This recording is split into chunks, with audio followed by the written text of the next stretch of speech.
Bonsoir les gars, bonsoir les filles, bienvenue dans ce Facebook Live de Sandy. Je viens à peine d'arriver à la maison et comme de toute façon, demain j'ai encore une longue journée. J'ai donc décidé de m'entretenir avec vous concernant le sujet brûlant de l'actualité qui est la disparition ou non, le vol ou non du bébé de Dame Aurélie Esther Bell. Donc, nous allons aborder les contours et les pourtours de cette question parce que vraiment, les choses de notre continent commencent déjà à friser le ridicule. Alors, la raison pour laquelle j'ai joué cette chanson, c'était justement parce que dans une technique de satire, cet artiste dit que la vérité au Cameroun, c'est que 32 gigas égale 500 gigas. Et Néo ne coupe jamais la lumière. Donc, tout ce qui est mensonge au Cameroun est vérité. Donc, il faut dire ce qui est faux,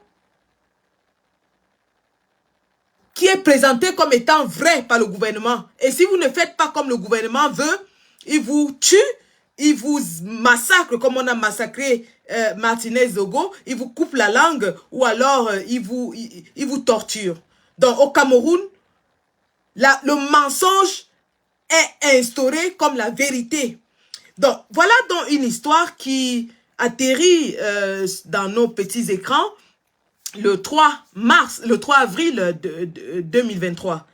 Nous nous réveillons face à une actualité selon laquelle une femme serait allée à l'hôpital La Quintini pour donner naissance à son enfant. Et c'est la dame elle-même qui se présente dans les réseaux en réclamant son enfant. Elle affirme qu'elle était à 8 mois de grossesse. Elle est partie à cet hôpital pour justement accoucher et qu'elle s'est endormie pendant l'accouchement. Et quand elle se réveille, son bébé a disparu. Donc, elle est évidemment, elle apparaît évidemment complètement abasourdie et dépassée par la situation. Alors, j'aimerais comme ça vous montrer le reportage qu'Equinox Télévision a fait lorsqu'il est allé rendre visite à Dame Aurélie Esther Bell. Je crois que je l'ai, je dois l'avoir quelque part, ce reportage. Non, c'est pas celui-là. Non, c'est pas celui-là. Alors, où est-ce qu'il est?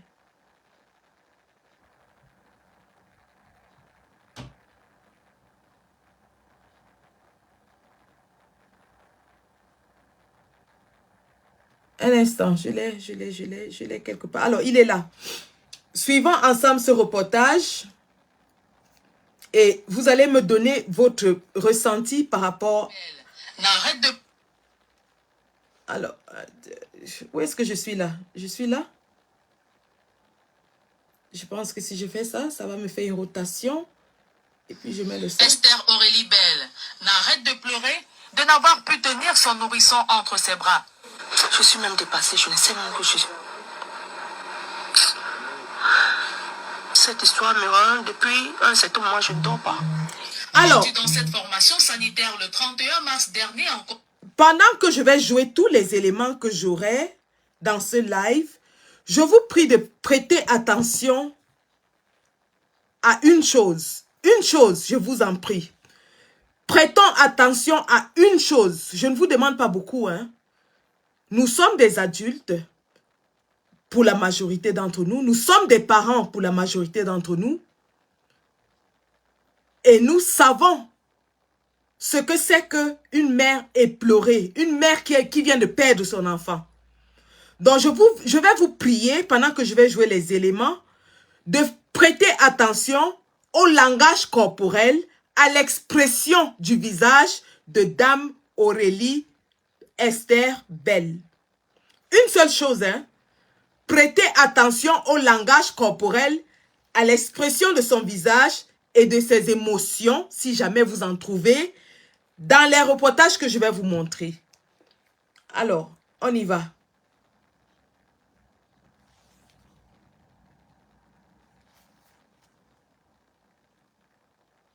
Sortie de l'hôpital La Quintini où elle a perdu son bébé dans des circonstances troubles. Esther Aurélie Belle n'arrête de pleurer de n'avoir pu tenir son nourrisson entre ses bras. Je suis même dépassée, je ne sais même que je suis... Cette histoire me rend depuis un certain moment, je ne dors pas. Rendue dans cette formation sanitaire le 31 mars dernier en compagnie de son fiancé, sa belle-sœur et sa mère. Esther Aurélie Belle, tombée dans un coma, se réveillera toute déçue de la disparition du bébé qu'elle a porté 8 mois dans son sein et enfanté, comme l'atteste le rapport de l'infirmière dans son carnet médical. Je n'ai pas vu l'enfant. Le problème est qu'elle ne m'a pas montré l'enfant. Je ne sais pas si l'enfant était vivant ou si l'enfant était mort. Ou j'avais fait quel sexe, je ne sais pas. Elle est venue, elle m'a nettoyé. Je reste tranquille. Je lui dis, qu'est-ce qui se passe? Elle ne me répond pas. Qu'est-ce qui se passe? Elle ne me répond pas. Alors, notez aussi que dans ce reportage, vous avez des échographies. Notez bien cela, hein. L'importance de ces détails, on va développer. Notez bien que dans le reportage d'Equinox, au domicile de la dame, nous voyons des échographies. Allons-y. On m'a rien dit. J'ai commencé de pleurer. Sans aucune trace. Elle s'interroge où sont passés le placenta et le fruit de ses entrailles. Je dis à maman, oui. On me dit que l'enfant est mort. L'enfant est déchiqueté. Où est le fœtus? Où est le placenta? C'est là où maman me dit, mince. Elle remonte vers la salle d'accouchement. C'est là où on lui dit, mais madame, vous demandez quoi? Le truc est resté ici pendant longtemps. On a posé la question de savoir à qui appartenait le truc. Personne n'a répondu. On a jeté. Elle dit carrément que c'est la stagiaire qui a pris l'enfant à aller jeter dans le vidoir. C'est pas possible. Elle a jeté l'enfant dans le vidoir. Qui est le stagiaire qui a jeté l'enfant dans le vidoir? Elle ne parle pas. Perdue dans les spéculations douloureuses d'une mère qui a porté un fœtus sans voir à quoi il ressemble à la naissance. Esther Aurélie Belle n'est pas convaincue des explications des infirmières et de la mise au point du professeur Noël Essomba, le directeur de l'hôpital à Quintini. La jeune dame concernée, arrivée pour menace d'avortement tardif inévitable, a expulsé un fœtus non viable. Il parle de quel avortement? J'ai appris ça aujourd'hui, mais j'étais terrible. Menace d'avortement tardif. Est-ce que vous entendez ça? Le directeur de l'hôpital, dans son premier communiqué, parle d'une menace d'avortement tardif. Allons-y. Ils veulent camoufler l'histoire comme ça, là, tout en bas. Parce qu'après, ils sont venus me demander pardon. L'autre, la sage femme, Fahim, elle est venue, elle me dit qu'elle veut m'injecter. C'est ma vie qui était en jeu hier. Voilà pourquoi je suis sortie de l'hôpital. Disant que c'est le directeur qui a demandé qu'on vienne me prendre l'injection, on vienne m'injecter.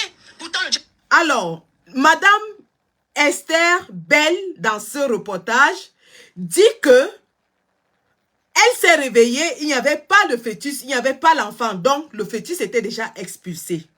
Et que après cela, après que le fœtus soit expulsé, on a voulu l'injecter.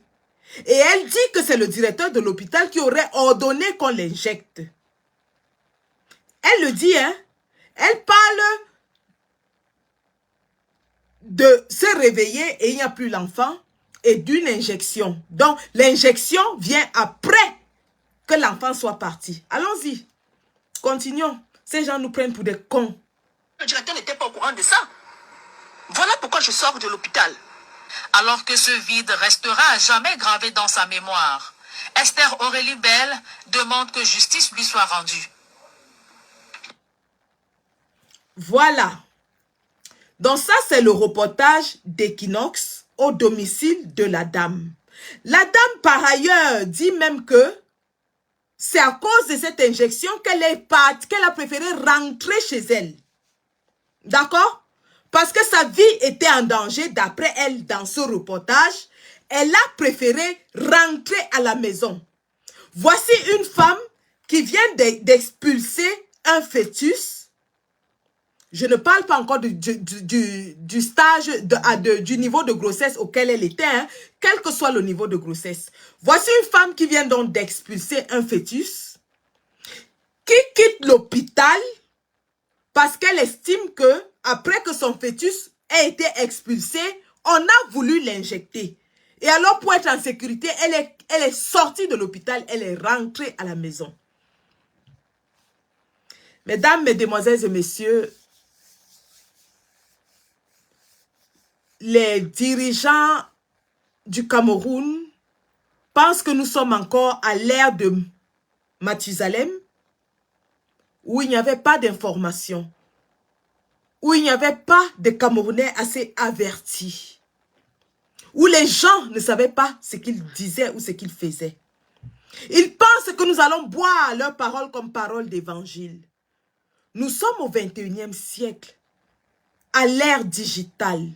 Les Camerounais, même s'ils ne sont pas instruits, sont assez avertis.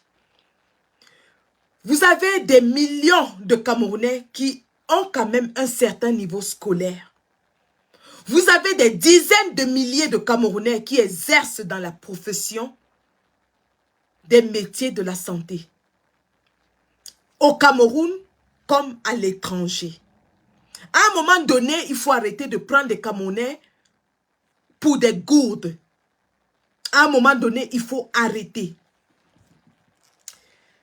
Maintenant, ça c'était le reportage d'Equinox. Il y a 48 heures, hein? Il y a 2 jours. 48 heures. Nous sommes le 4 avril 2023. 48 heures. Hier, dans l'émission Droit de réponse, un avocat s'est constitué partie de cette dame et il a offert ses services gratuitement. Il offre ses services gratuitement et sur le plateau de télévision, il affirme qu'au vu des documents que la femme lui a donnés, lui a remis, qu'il a vus, les carnets de consultation, les carnets de suivi médical, et au vu de son récit et du récit de la famille, l'avocat dit hier qu'il est confiant qu'il va gagner ce cas. Et qu'il donne d'ailleurs, hier soir sur Equinox, il a donné 24 heures à l'hôpital La Quintini pour produire soit le cadavre du nourrisson, soit le nourrisson en vie. Nous sommes hier soir sur Equinox. L'émission est encore à disposition. Vous pouvez retourner, regarder pour votre propre référence. Un avocat de ce rang ne va pas sur un plateau de télévision proférer des menaces aussi sérieuses contre une institution publique, un hôpital public, donner un délai de 24 heures s'il n'avait pas en sa possession des éléments probants. Cet avocat n'est pas un guignol. Nous sommes hier soir, sur Equinox soir. Il dit et il répète en anglais qu'il donne 24 heures à l'hôpital La Quintini pour produire soit le cadavre du nourrisson, soit le bébé lui-même. Et que si l'hôpital ne le faisait pas, il va engager la procédure. Puisque hier soir, sur le plateau de télévision, nous apprenons que le gouverneur de la région du littoral a instruit une enquête administrative pour établir la vérité sur ce qui s'est passé dans cet hôpital. Donc jusqu'à hier soir, il était question qu'une enquête administrative soit ouverte et que les responsabilités soient établies. Lorsqu'on parle du gouverneur, on parle du représentant du chef de l'État dans la région. Nous sommes hier soir, sur la chaîne camerounaise la plus suivie dans toute l'Afrique centrale. Hier soir. Nous sommes hier soir.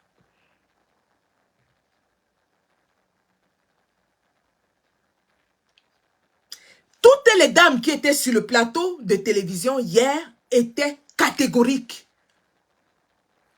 Le cadavre doit sortir ou alors on remet le nourrisson à cet enfant, à cette femme. Nous sommes hier soir. Une enquête administrative a été instruite, comme d'habitude. Et l'avocat hier soir disait que lui n'aura pas la patience d'attendre une enquête administrative parce qu'on sait comment les enquêtes administratives finissent au Cameroun. Il a même cité l'affaire de Martinez Zogo où le président de la République a demandé que la vérité soit établie et nous sommes déjà à 3 mois. Il n'y a aucune personne n'est accusé du meurtre de Martinez Zogo. Il a pris cet exemple hier soir sur ce plateau de télévision. À un moment donné, il faut que les gens arrêtent de nous prendre pour des imbéciles. À un moment donné, il faut que les gens arrêtent de nous prendre pour des imbéciles. Ce que j'ai suivi ce soir sur le plateau d'Equinox Télévision m'a révolté au point où je ne me suis même pas changé. Je ne me suis pas changé. Je sors du travail, j'ai dit, je vais mettre les faits comme ça, un à un.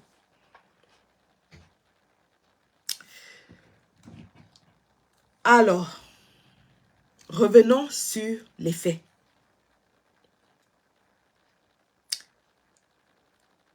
Nous sommes à Bazourdi, alors que cet après-midi encore, des Camerounais et des hommes sont allés manifester pour apporter leur soutien au père de l'enfant qui serait normalement abattu, effondré. La toile s'est embrasée, tout le monde demandait qu'on remette au moins le placenta. Nous sommes des Africains. Nous avons nos us et coutumes. Chez nous, on sait que le placenta de la femme, c'est son ventre. Même ici en Europe, on te remet ton placenta. Tu décides de ce que tu vas faire de ton placenta. Quand tu accouches ici en Europe, on te donne deux choses. On te donne ton nourrisson ou alors le fœtus et on te donne ton placenta. Ici en Europe, tu décides de ce que tu vas faire de ton placenta. Soit tu le donnes à la recherche parce qu'on retire les cellules souches embryonnaires du placenta. Et ce sont ces cellules souches embryonnaires qui sont développées justement pour soigner les maladies incurables, telles que le cancer, telles que beaucoup d'autres maladies auto-immunes. On utilise les cellules souches embryonnaires. Les cellules souches embryonnaires, c'est quoi? Ce sont des cellules qui ne se sont pas encore différenciées. Donc, elles n'ont pas encore pris les caractéristiques d'un tissu particulier dans le corps humain. Donc, ici en Europe, on te donne un formulaire, tu tiques, soit tu donnes ton placenta, soit tu te débarrasses de ça toi-même, ou tu remets à l'hôpital et ils s'en débarrassent. Voilà les 3 options qu'on te donne. Parce qu'on sait qu'il y a des gens qui ont des religions, des croyances religieuses, il y a des gens qui ont des croyances ancestrales, ainsi de suite, ainsi de suite. Ça t'appartient, c'est pour toi. Chez nous, en Afrique, nous avons nos traditions. En général, chez les Bantous, c'est la famille de la femme qui récupère le placenta et va l'enterrer. Parce que le placenta, dans nos us et coutumes, dans notre imaginaire, le placenta représente la fertilité de la femme, le ventre de la femme. Chez nous, on dit qu'on gâte le ventre de la femme parce que quelqu'un peut prendre le placenta et il s'en va faire des pratiques et il bloque les accouchements. Donc, c'est un produit absolument nécessaire. Lorsqu'une femme va donner naissance dans un hôpital, on lui remet son placenta. À elle maintenant de remettre son placenta à sa maman si elle est en vie, à sa grand-mère si elle est en vie, à sa famille maternelle afin qu'elle en fasse bon usage pour la postérité de leur propre famille. De la même façon que le placenta est remis à la famille de la femme, le cordon ombilical du bébé, du nouveau-né, lorsqu'il tombe, on le remet à la famille du père de l'enfant. Parce que ça, c'est l'origine, c'est comme on appelle ça, la tige, c'est la tige de l'enfant. on le remet dans la famille paternelle et eux, ils vont l'enterrer soit au village, soit derrière la maison, ainsi de suite. Donc, ce sont nos coutumes africaines. Dans nos hôpitaux, on remet ces produits aux ayants droit, c'est-à-dire à la dame qui a accouché et à elle d'en faire bon usage avec sa famille et ses relations. Voici donc une femme qui, jusqu'à hier, nous disait qu'elle était à 8 mois de grossesse. Elle était à 8 mois de grossesse. D'ailleurs, l'histoire nous dit qu'elle est passée par 2 formations hospitalières avant d'atterrir à la Kintini. Elle atterrit à la Kintini justement parce qu'elle est passée par 2 formations hospitalières où il n'y avait pas de couveuse. Et on l'a conduit à la Kintini parce que justement, il y a des couveuses. La maternité de l'hôpital de la Kintini, je la connais. Si je peux encore m'en rappeler, hein, il y a une vingtaine d'années, j'avais 20 ans. J'ai donné naissance à mon premier enfant à la maternité de l'hôpital La Kintini. J'étais à 7 mois de grossesse, 28 semaines. À 7 mois de grossesse, j'ai fait un placenta prévia. Le placenta prévia, c'est lorsque, pendant la grossesse, le placenta normalement devrait être au-dessus du fœtus. De manière à ce que lorsque vous êtes prête à accoucher, c'est le fœtus qui sort d'abord et le placenta sort en deuxième lieu. Donc, normalement, pendant le développement de la grossesse d'une femme, le placenta devrait être au-dessus du fœtus. Mais dans le cas du placenta prévia, le fœtus se retourne et le placenta descend en bas dans les voies basses de la femme. Et en général, dans ces cas-là, donc, ça cause un saignement. Et donc, c'est comme ça que j'ai commencé à saigner à 7 mois de grossesse. Et mes parents m'ont donc conduit à l'hôpital La Kintini, où j'ai d'abord été hospitalisée parce qu'on disait que c'était le paludisme qui avait causé cela. J'ai été hospitalisée 1 semaine et pendant que j'étais hospitalisée, je suis entrée en contraction. On m'a amenée dans la salle d'accouchement où j'ai bien sûr été négligée par les sages-femmes. Je me suis vidée de mon sang. Et il a fallu la dextérité d'un médecin stagiaire pour me sauver la vie. Je ne peux plus me rappeler du nom de ce médecin parce que mes carnets étaient restés au Cameroun. Mais je lui dois ma vie à ce monsieur. Je ne sais pas s'il se reconnaîtra un jour. J'ai donc donné naissance à un enfant prématuré. Et vous savez, les prématurés, leurs organes vitaux ne sont pas encore bien développés.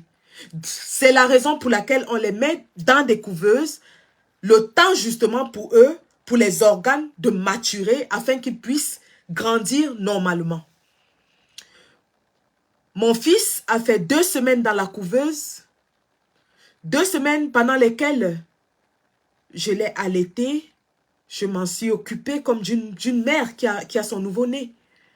Malheureusement, puisque les couveuses à l'hôpital La Kintini étaient partagées, un bébé qui était mitoyen au mien a fait une pneumonie qui a contaminé mon bébé et les 2 bébés sont morts. C'est comme ça que je perds mon premier fils à l'âge de 20 ans à l'hôpital La Kintini. Donc c'est un processus, je suis passée par là, je sais. Et je mettrai ma main au feu que les choses n'ont pas beaucoup changé entre-temps. Madame Aurélie Esther Bell nous dit encore jusqu'à hier soir qu'elle est allée à l'hôpital parce qu'elle allait donner naissance et qu'elle était à 8 mois de grossesse. Dans le reportage d'Equinox qui est fait chez elle hier ou avant-hier, cette dame a présenté ses échographies, elle a présenté ses carnets, son dossier médical. Les journalistes d'Equinox sont assez avertis pour savoir lire l'écriture médicale. Est-ce que les journalistes d'Equinox ont ouvert le carnet et ils ont vu grossesse de 6 mois et ils ont fait un reportage en disant que c'est la grossesse de 8 mois? Point d'interrogation. Est-ce que l'avocat qui hier encore sur le plateau d'Equinox vomissait le feu contre la Quintini avait vu dans le carnet qu'on lui a présenté que c'est une grossesse de 6 mois et il a pris sur lui de défendre cette femme sachant que c'est une grossesse de 8 mois? Point d'interrogation. Il y a quand même beaucoup d'incohérences dans cette histoire. Bon Dieu. Alors, revenons sur le processus de la grossesse d'une femme. Je vais vous parler ici en tant que femme qui a accouché 4 fois dans sa vie. J'ai fait 4 grossesses. J'ai donné naissance 4 fois. Donc, je connais le processus de la grossesse en tant que femme, sans d'abord même parler de mon instruction de biologiste et aussi ma profession d'infirmière. Et pas seulement qu'infirmière. Aujourd'hui, je suis infirmière en gynécologie. Donc, lorsque je vais vous parler de la grossesse, je parle avec ces 3 casquettes. La casquette d'une femme qui est passée par ce processus 4 fois. La casquette de quelqu'un qui a étudié la biologie jusqu'au niveau universitaire. Et la casquette de quelqu'un qui pratique les sciences infirmières sur les femmes enceintes. J'ai ces 3 casquettes lorsque je m'adresse à vous ce soir. Et je m'adresse à vous en sachant que parmi vous, il y a des médecins qui me suivent. Il y a des infirmières qui me suivent. Il y a des sages-femmes qui me suivent. Il y a des gynécologues qui me suivent. Vous allez me corriger et me rectifier si je commets une erreur. Donc, de prime abord, je sais que mon public ce soir n'est pas un public qui n'est pas avisé. Parmi vous, il y a des femmes qui ont accouché, qui savent ce que c'est. Alors, parlons du processus de grossesse d'une femme. Quand on va parler de grossesse, on parle de grossesse sur 2 aspects. L'aspect psychologique et l'aspect biologique. L'aspect psychologique. Lorsqu'une femme tombe enceinte, il y a 2 options. Soit cette femme a souhaité tomber enceinte, donc elle veut un enfant, elle calcule sa période et elle se met en relation avec son partenaire pendant qu'elle est en période féconde. C'est une grossesse désirée. Soit une femme tombe enceinte de façon involontaire, ça veut dire que elle peut connaître son cycle, mais elle se perd dans ses relations parce qu'elle est peut-être emportée par la passion. Ça veut dire qu'elle ne se protège pas. Soit elle ne connaît pas exactement son cycle et elle s'en va avoir des relations à un moment où elle est féconde et elle tombe enceinte sans le vouloir. Donc, de toutes les façons, il y a 2 types de grossesses. Les grossesses volontaires, les grossesses désirées et les grossesses non désirées. Donc, et c'est très important pour la psychologie de la femme. Alors, et même de l'homme aussi, hein, et même de l'homme, parce que c'est une affaire de 2 personnes. Lorsque c'est une grossesse désirée, ça veut dire que les 2 partenaires sont tombés d'accord sur le fait qu'ils veulent faire un enfant et ils engagent le processus de faire un enfant. Ça veut dire qu'ils prennent des dispositions pour faire un enfant. Pour faire un enfant, ça peut vous paraître très facile pour ceux qui sont encore en pleine dans leur fécondité.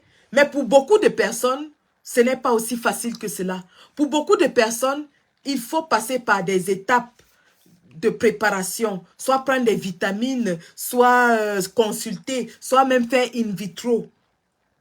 Mais au départ, il y a la volonté. Donc, dans la tête, on se prépare à accueillir un être humain dans sa famille.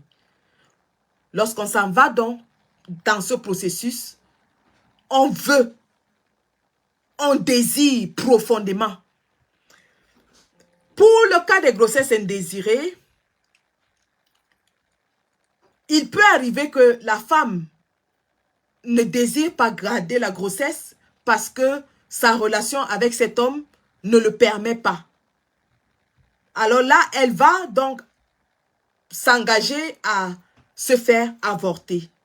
Que ce soit légal ou pas, elle le fait.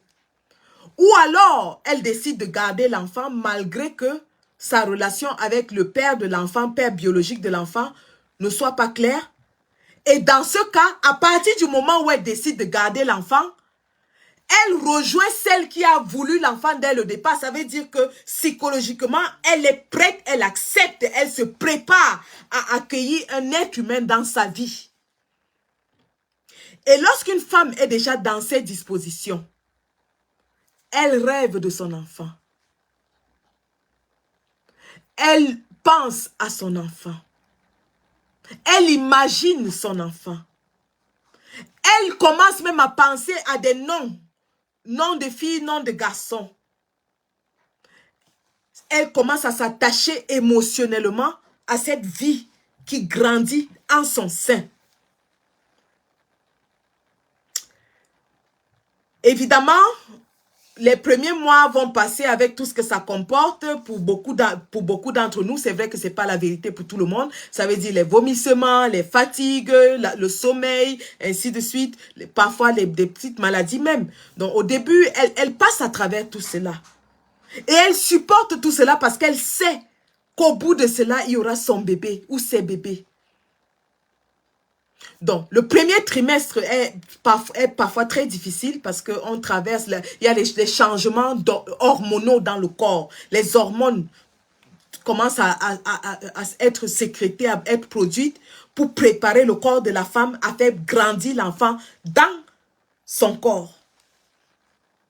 Le deuxième trimestre, donc, le premier trimestre, c'est du premier jour de la conception jusqu'au 3e mois.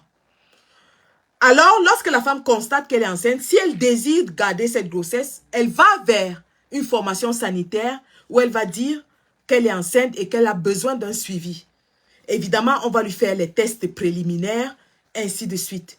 Une fois les tests préliminaires faits et que c'est confirmé qu'elle est enceinte, on engage maintenant le processus d'encadrement de la grossesse qui passe par quoi? La prescription des vitamines, l'acide folique, le fer. L'acide folique, le fer, pour entretenir cette grossesse, pour permettre aux hormones de se produire normalement. Ici en Europe même, on t'envoie même parfois chez la nutritionniste qui te donne une nutrition appropriée pour la grossesse, le type d'aliments que tu dois manger pendant la grossesse. C'est vrai que chez nous, on n'a pas tous ces moyens-là. Mais on passe quand même par cela. Ça veut dire que chez nous, on sait quand même que, bon, une femme est enceinte. Chez nous, on connaît les nourritures qui sont bonnes pour les femmes enceintes. On connaît les nourritures qu'une femme enceinte ne doit pas manger. Donc, déjà, dans la tête, tu te prépares. Dans ta vie, tu adoptes des changements parce que tu te prépares à accueillir un être dans ta famille. Tu adoptes des changements dans ton comportement, dans ta façon de vivre. Tu ajustes ta vie par rapport à cet être qui est en train de grandir en ton sein. S'il y avait des choses que tu faisais, des activités, tu commences à les réduire parce que tu te prépares, tu protèges cet enfant. Tu ne fais plus peut-être des sports dangereux, tu ne fais plus ci, tu ne fais plus ça. Tu commences à prendre soin de toi parce que tu es conscient du fait que ton corps n'est plus toi seul. Il y a quelqu'un d'autre dans ton corps. Et ce quelqu'un d'autre là, sa vie dépend de toi. Donc, tout ce que tu fais de bon impacte sur lui. Tout ce que tu fais de mauvais impacte sur lui aussi. Donc, tu prends soin de cette petite vie qui est en train de se développer en toi. Tu es conscient de ça. Et donc, lorsque tu es enceinte, la première échographie survient à 12 semaines. La première échographie survient à 12 semaines. C'est-à-dire à 4 mois de grossesse. On fait une première échographie. Cette échographie, évidemment, va déterminer dans quel endroit de l'anatomie féminine se trouve la grossesse, c'est-à-dire est-ce qu'elle est dans l'utérus, est-ce qu'elle est extra-utérine. Et c'est très important parce que ça détermine la viabilité du fœtus. Si elle est extra-utérine, immédiatement, on va te faire avorter parce que tu risques de mourir si tu la gardes. Si l'enfant grandit longtemps dans les trompes vont se rompre et tu vas mourir. D'ailleurs, je connais une dame, paix à son âme, qui était décédée parce qu'elle avait fait une grossesse jumellaire extra-utérine. Et comme elle était témoin de Jéhovah, elle avait refusé qu'on l'opère, justement parce qu'elle ne voulait pas de transfusion sanguine. Paix à son âme. Donc, ce scan à 12 semaines est obligatoire. Je dis bien, ce n'est pas une option, c'est obligatoire. Alors, cette échographie détermine la location du fœtus, le nombre même des fœtus. Est-ce une grossesse unique, un fœtus unique ou alors gemellaire? L'échographie de 12 semaines nous donne déjà des indications là-dessus. L'échographie de 12 semaines aussi nous donne une indication sur la croissance du fœtus, sur le battement de cœur du fœtus. Vous avez toutes ces données-là. Et l'échographie de 12 semaines, qu'est-ce qu'on fait à l'échographie de 12 semaines? On mesure aussi la taille du fœtus. Et c'est à partir de cette taille du fœtus qu'on estime à peu près l'âge du fœtus. Ça veut dire que si tu es une femme et que tu t'es trompée sur ta date de menstruation et tu es tombée enceinte, tu ne sais pas si c'était le mois dernier. Parce qu'il y en a, hein, il y a des femmes qui, étant enceintes, continuent d'avoir leurs règles. Donc, elle peut être enceinte et elle continue d'avoir des règles. Elle ne sait pas qu'elle est enceinte. Jusqu'à ce qu'elle soit peut-être au 4e mois ou au 5e mois. Et lorsqu'elle va donc faire cette échographie, on mesure la taille du fœtus. C'est avec cette taille qu'on estime, avec une approximation dont l'exactitude est de 99% et plus, l'âge du fœtus. Et on te dit donc, on écrit même, c'est d'ailleurs écrit sur l'écran, sur les photos qu'on te donne, on te donne le nombre de semaines de la grossesse. Donc, Dame Belle ne peut pas nous dire qu'aujourd'hui, qu'elle ne savait pas, qu'elle n'avait pas su compter son cycle, comme j'ai entendu sur Equinox. Parce que si tu ne sais pas compter ton cycle, tu vas faire l'échographie. L'échographie va donner l'âge de la grossesse. L'échographie va donner l'âge de la grossesse. Deuxième échographie survient à 20 semaines, c'est-à-dire à 5 mois. La deuxième échographie survient à 5 semaines, c'est-à-dire à 20 mois. À 5 mois, je veux dire 20 semaines, 5 mois.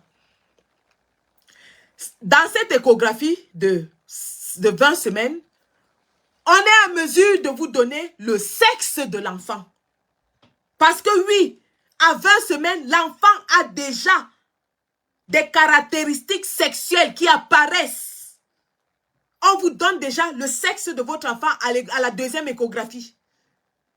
Dans cette échographie, on mesure la longueur des os du bébé et la circonférence de sa tête.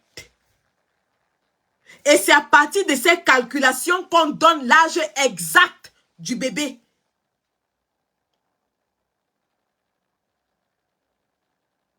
La deuxième échographie, on mesure le bras du bébé et la circonférence de sa tête. Et c'est à partir de là qu'on te donne l'âge exact du bébé, du fœtus. Dame Belle, aujourd'hui, nous dit qu'elle était à 6 mois. Donc, ça suppose qu'elle a fait l'échographie de 5 mois. Puisqu'elle était suivie d'après elle. À cette échographie de 5 mois, on ne lui a pas donné l'âge de sa grossesse. C'est aujourd'hui qu'elle vient découvrir l'âge. Elle se rend compte quand Manaouda Malaché apparaît avec sa mallette de millions. Qu'elle s'était trompée de date de sa période et que la grossesse n'était pas à 8 mois, c'était plutôt à 6 mois. Si la grossesse était à 6 mois, pourquoi les autres hôpitaux l'ont envoyé vers la Quintini pour une couveuse? Parce qu'un bébé de 6 mois n'est pas viable. On aurait pu évacuer ce fœtus dans les hôpitaux où elle a été avant d'arriver à la Quintini. Pourquoi est-ce qu'on n'a pas évacué ça? La question est d'autant plus importante que lorsque un fœtus se désagrège à l'intérieur de l'utérus, il est urgent, c'est une urgence médicale. Lorsque un fœtus arrête de vivre, lorsque on vous met l'ultrason sur le ventre et qu'on n'entend pas le battement de cœur de l'enfant, si on vous met l'ultrason sur le ventre, on fait ça. Voilà, on fait ça. Même si on ne met pas l'ultrason, même avec ton stéthoscope, tu peux faire ça. Tu mets sur le ventre de la femme, tu entends le battement du cœur. Si à cet instant, tu n'entends aucun battement du cœur, nous sommes dans une urgence médicale. Cette femme doit être conduite au bloc opératoire, illico presto, immédiatement. Donc, on nous dit que c'était tentative d'avortement tardif à 6 mois. Et elle est passée par 2 formations sanitaires. Voilà une femme qui a un fœtus qui est en train de se désagréger dans son utérus et on la balade d'hôpital en hôpital.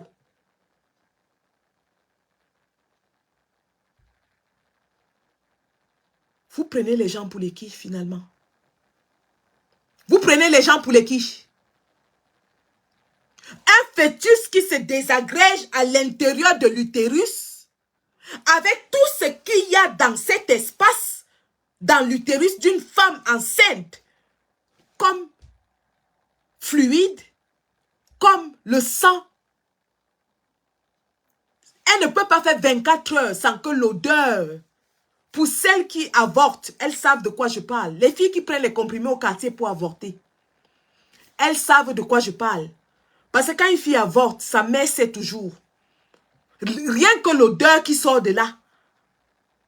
Parce que vous avez de la matière inerte en décomposition à l'intérieur de vous. Vous avez une poche de sang qui est le placenta à l'intérieur de vous. Vous avez le liquide amniotique à l'intérieur de vous. Merde. Vous prenez même les gens pour les qui finalement? Vous nous prenez pour les moutons? Vous prenez les Camerounais pour les moutons? Hier, cette fille, jusqu'à 21 h hier soir, elle avait 8 mois de grossesse. Son avocat était véhément sur le plateau de télévision qu'elle a 8 mois de grossesse et on doit remettre le corps. Soit on remet le cadavre, soit on remet le bébé. Aujourd'hui, après qu'elle ait eu une concertation à huis clos avec Manaouda Malaché et le directeur de l'hôpital, la grossesse est passée de 8 mois à 6 mois. Et l'explication, c'est que elle s'était trompée sur sa date de période, sur sa date de menstruation. Si elle s'est trompée sur sa date de menstruation, les 2 échographies se sont aussi trompées. Qu'une échographie se trompe, la première, c'est acceptable, c'est passable. La deuxième échographie, c'est aussi trompé. Vous allez nous dire qu'elle n'a pas fait la deuxième échographie. Elle n'a pas fait la deuxième échographie. Et elle criait partout, pourquoi? Admettons même qu'elle n'a même pas fait la deuxième échographie et que le bébé est en train de se désagréger dans son ventre. Vous pensez qu'une femme... Attendez, j'enlève mes lunettes parce que là, vraiment, Une femme qui est enceinte, je dis une femme qui est enceinte, quand son enfant arrête de bouger, elle attrape la fièvre immédiatement. Je dis une femme enceinte, quand l'enfant ne bouge pas, elle attrape la fièvre. La fièvre, elle commence à grelotter comme ça, la température monte. Vous parlez de quoi? Vous parlez de quoi? Donc le cadavre s'est désagrégé dans le corps de cette femme et on l'a baladé dans tous les hôpitaux de Douala pour aller atterrir à la Quintini. Bon, si le fœtus est désagrégé, comme vous le dites, comment se fait-il que, au lieu qu'il soit évacué, d'ailleurs, quand le fœtus est désagrégé, vous ne sortez pas de l'hôpital. Parce que tout ne sort pas une fois. Une partie va sortir, vous allez rester. On va encore vous induire, une autre partie va sortir jusqu'à ce que tout soit sorti. Vous ne bougez pas. Vous ne bougez pas, tu ne peux pas bouger de l'hôpital. Si une partie du fœtus, parce que si c'est désagrégé, il ne peut pas sortir entier. On est d'accord là-dessus. Si le fœtus est désagrégé, il ne peut pas sortir entier. Et donc, elle ne peut pas avoir expulsé le produit en une seule poussée. Non. Tu vas pousser, la première partie sort, Tu attends, soit on t'induit encore, on te donne des produits pour t'induire, afin que les autres parties sortent encore. Ici, nous utilisons d'ailleurs, maintenant je vais parler en termes médicaux. J'ai eu la chance, il y a quelques mois, de partir de la gastro-entérologie où j'étais chef de service pour la chirurgie générale. Dans mon département en chirurgie générale, j'ai 4 spécialités.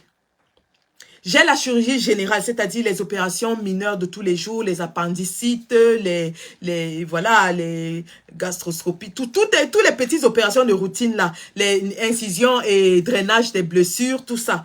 Ça, c'est la chirurgie générale. J'ai des patients en neurologie. Les patients en neurologie, c'est quoi? C'est des patients qui ont des problèmes avec leur système urinaire.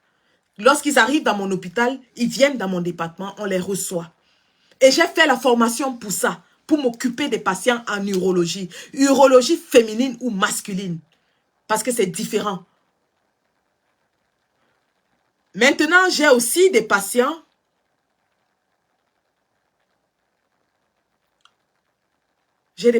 en gynécologie. Et dans mon département, les patientes de gynécologie, il y en a 2 catégories. Il y a des femmes d'un certain âge, c'est-à-dire des mamans âgées, des grands-mères qui ont peut-être des problèmes avec leur appareil génital, soit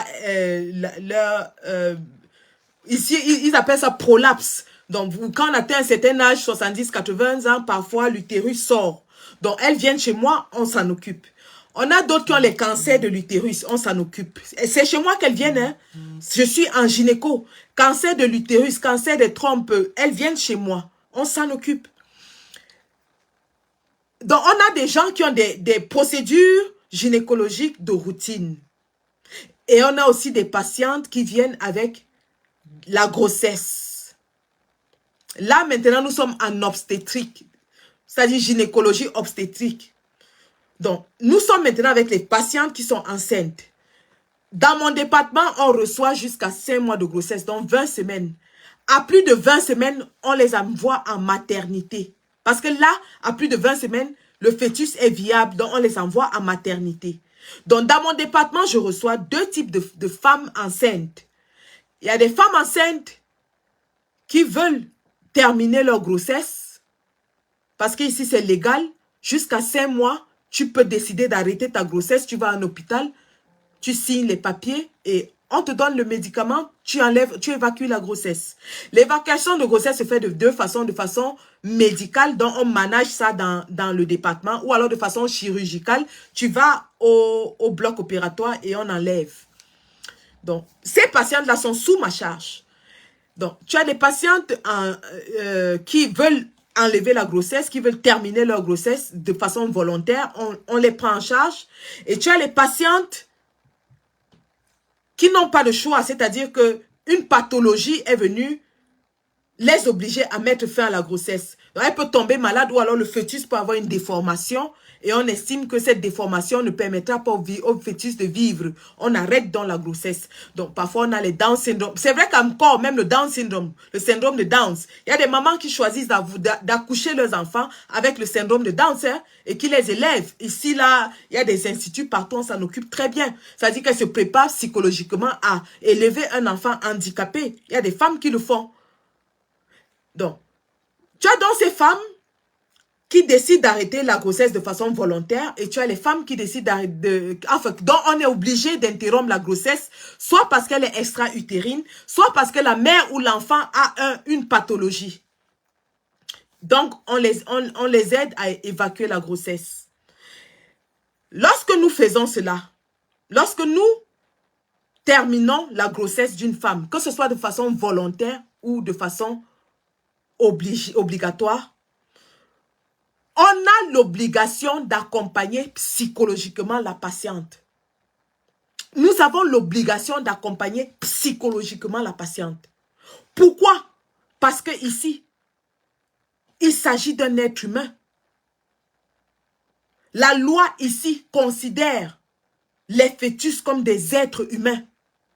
Et ici, lorsqu'on évacue la grossesse, on ne jette pas le fœtus. Chez nous, ici, on ne jette pas le fœtus. On l'amène à la mère et au père, on le présente s'ils le veulent. Si elle veut voir, on l'amène. Il y a des mamans qui n'ont pas le courage de voir. Elle dit non, elle ne veut pas voir. Vous pouvez en disposer. Et on lui fait signer les formulaires. Si elle veut que son placenta soit utilisé pour la recherche, on va acheminer ça dans les canaux appropriés. Si elle ne veut pas, on va s'en débarrasser de façon appropriée comme on se débarrasse des déchets médicaux. Mais tout part de la patiente. C'est la volonté de la patiente d'abord. Je vais vous montrer deux choses. Parce que chez nous, imaginez, vous êtes une femme. Vous avez porté cet enfant. Je vous ai parlé du processus de la grossesse. Vous l'avez senti en vous. Vous l'avez désiré. Vous avez rêvé de lui. Et là, je parle de la grossesse jusqu'à 5 mois pour le moment. Après, on va aller de 5 mois à la naissance. On va parler, c'est un autre processus. Donc, vous avez désiré cet enfant. Lorsque vous le perdez, c'est comme si le monde s'écroulait autour de vous. Croyez-moi, j'ai perdu mon premier fils et j'étais encore très jeune, j'avais 20 ans. J'ai fait une dépression.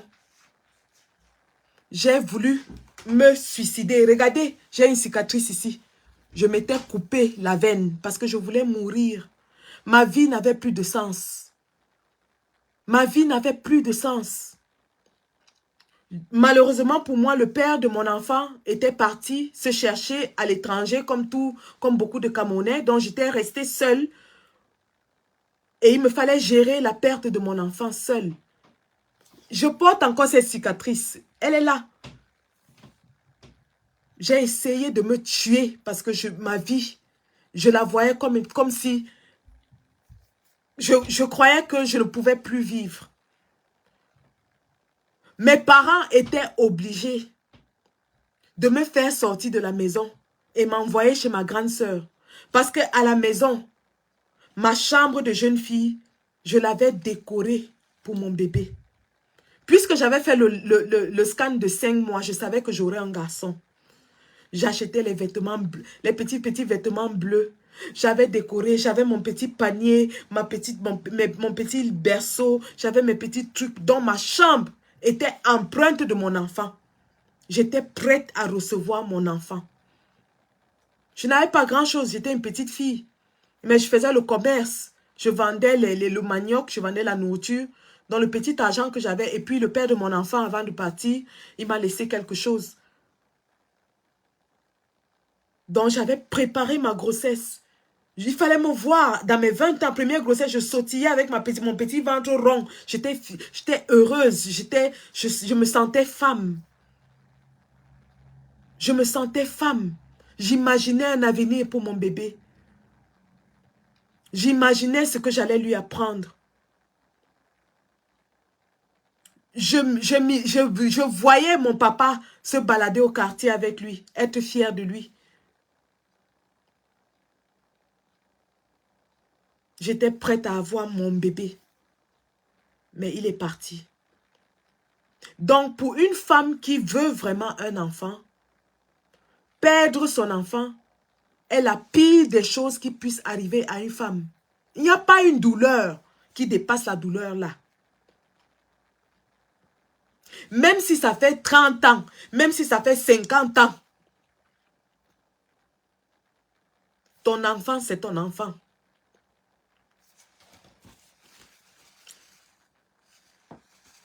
Vous allez m'excuser, hein, c'est un sujet qui m'est très très cher. Et c'est d'ailleurs quelque chose qui continue de me motiver parce que ce que j'ai vécu, je me battrai toute ma vie pour que très peu de femmes camerounaises le vivent. Et lorsque les moyens le permettront, je me battrai pour qu'il y ait assez de couveuses pour chaque femme qui a un enfant prématuré dans notre pays. Donc, pour vous dire que lorsqu'une femme s'est préparée à accoucher, c'est-à-dire qu'elle a accepté le fait qu'elle est enceinte. Parce que quand on tombe enceinte, on a peur, hein? Tout le monde a peur. Même si tu es une vieille chouette. Quand tu es enceinte, tu as peur. Tu te dis, est-ce que je pourrais pourvoir pour cet enfant?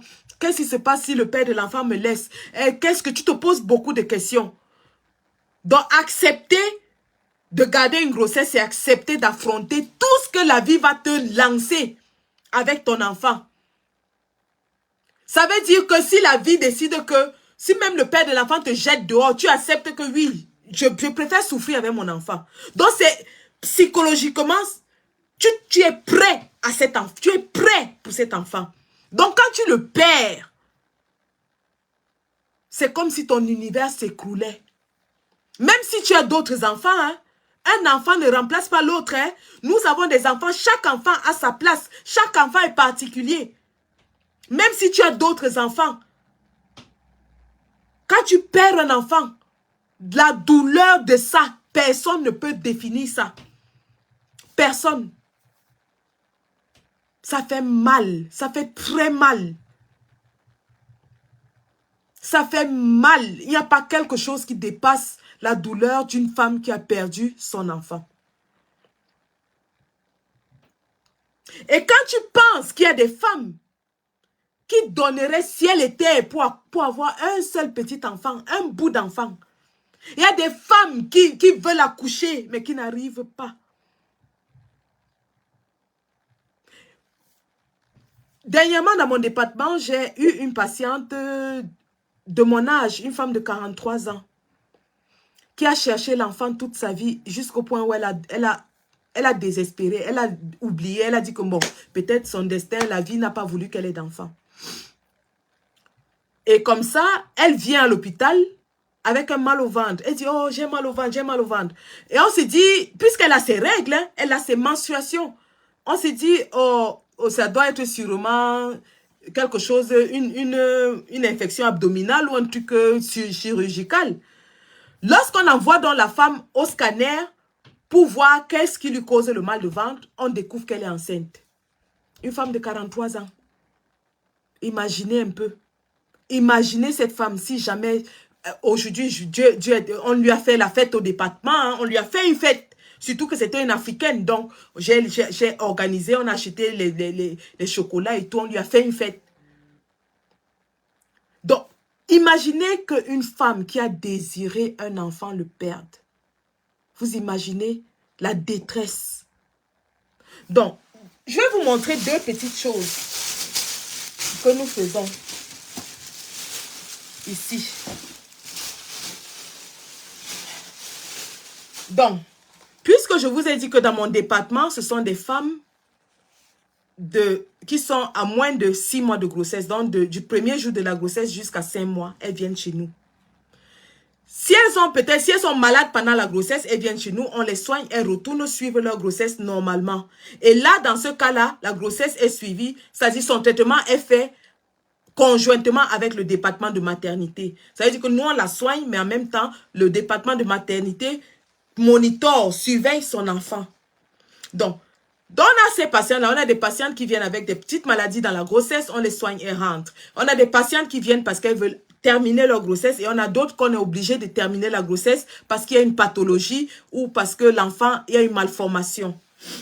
Alors, lorsque l'enfant meurt, enfin, lorsqu'on évacue le fœtus, vous savez, un fœtus de 5 mois, il a cette taille, hein, il est comme ça, au plus, il est comme ça. Hein. C'est dans le dernier trimestre que l'enfant grandit. Hein. C'est dans le dernier trimestre de grossesse que l'enfant grandit. Un fœtus de 5 mois, il est là, il est tout petit comme ça.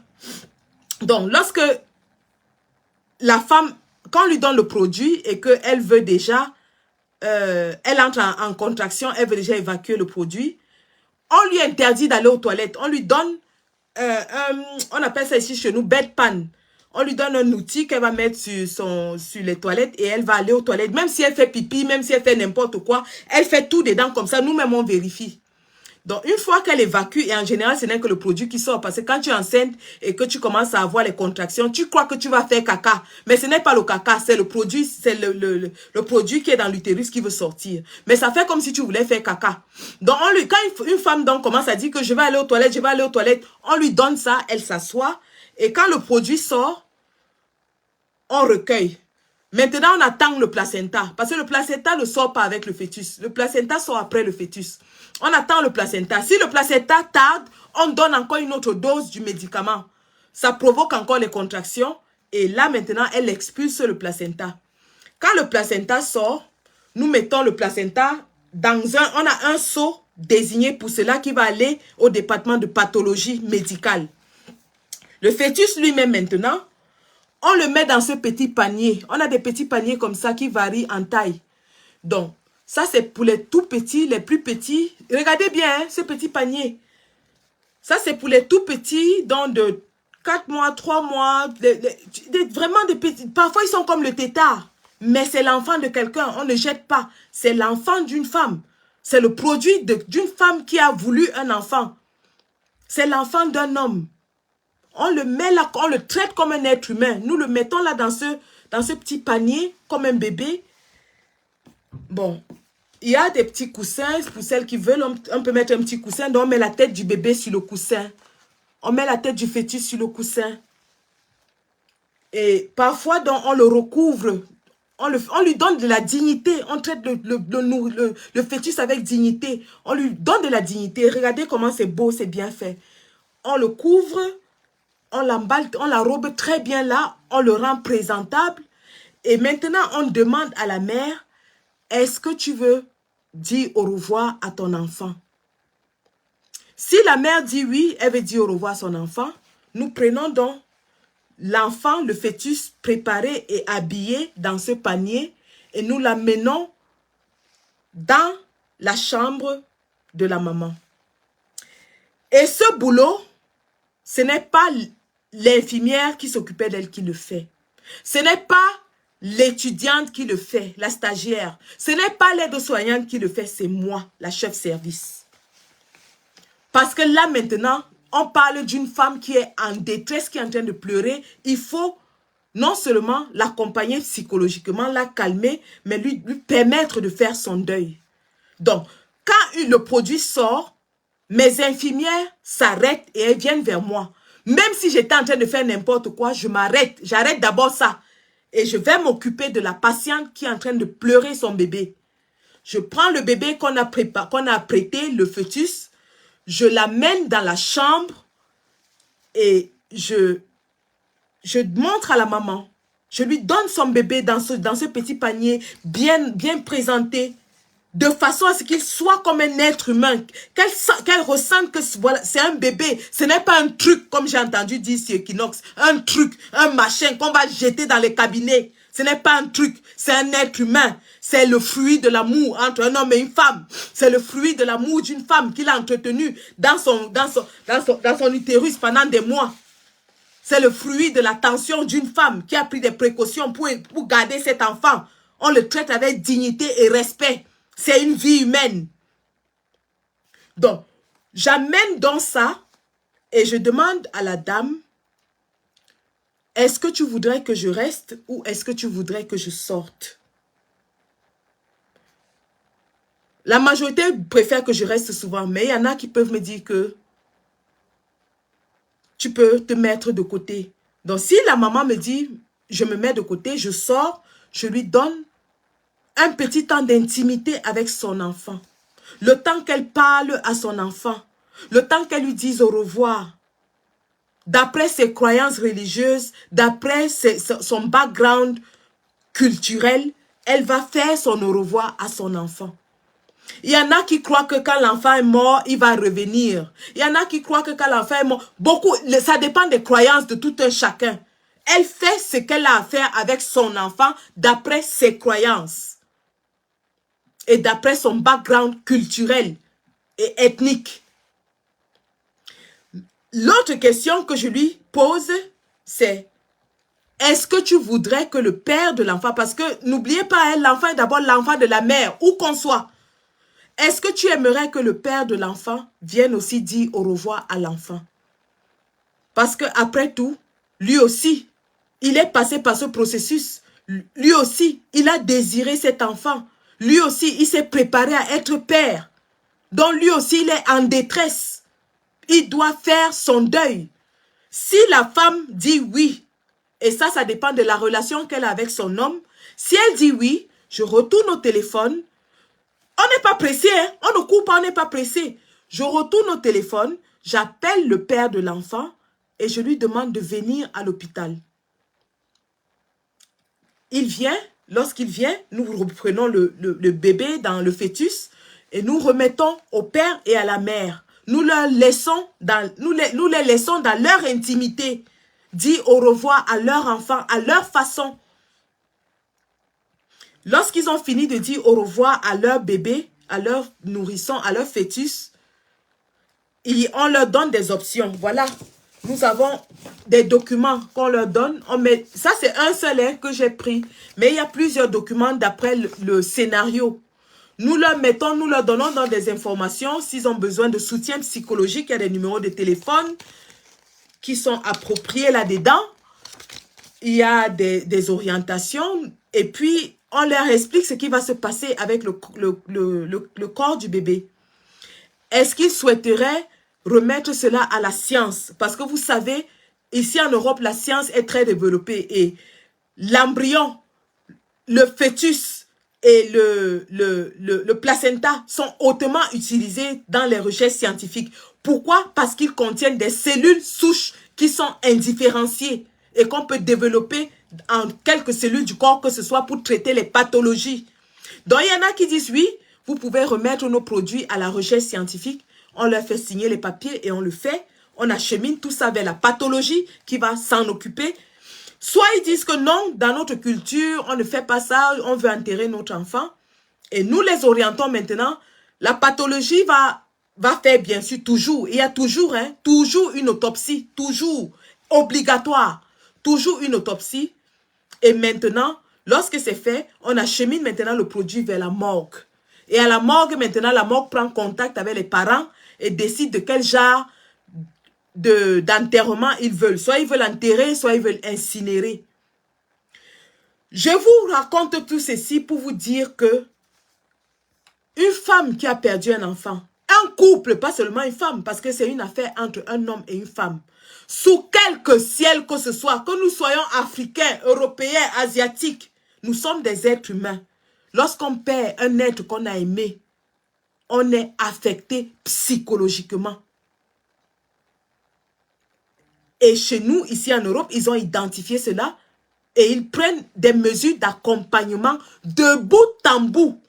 Je dis bien de bout en bout. Mes patientes en gynécologie sont les plus précieuses dans mon département.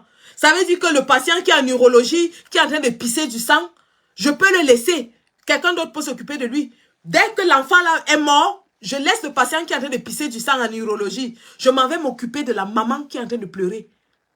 Parce que si je ne m'en occupe pas, elle ne pourra pas s'occuper d'elle-même.